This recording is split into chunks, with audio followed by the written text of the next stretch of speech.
జరిగిన LSG and Mumbai మధ్య match చూసుకున్నట్టయితే ఎంఐ తీసుకున్న ఒక డిసిజన్ అయితే చాలా మందికి నచ్చడం లేదు. ఎందుకంటే తిలక్ వర్మని రిటైర్ అవుట్ చేయడం అనేది చాలా మంది ప్లేయర్స్ అనేది ఎంఐ మీద విమర్శలు అయితే కురిపిస్తున్నారు.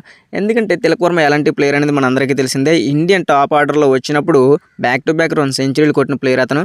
గత సీజన్లో ఎంఐకి కూడా చాలా మ్యాచ్లు గెలిపించాడు. ఈ సీజన్లో అయితే అతను కొంచెం ఫామ్తో ఇబ్బంది పడుతున్నాడు.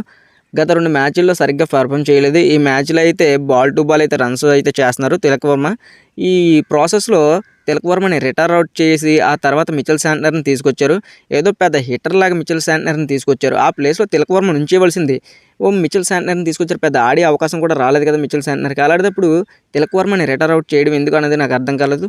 ఒకవేళ మ్యాచ్ గెలిచారంటే మ్యాచ్ కూడా ఓడిపోయారు. ముంబై మ్యాచ్ ఓడిపోయినా కానీ తిలక్ వర్మని రిటైర్ అవుట్ చేయడం అనేది అతని ఆత్మవిశ్వాసాన్ని దెబ్బతీసినట్టు అవుతుంది. ఈ డిసిజన్ అయితే నాకైతే నచ్చలేదు.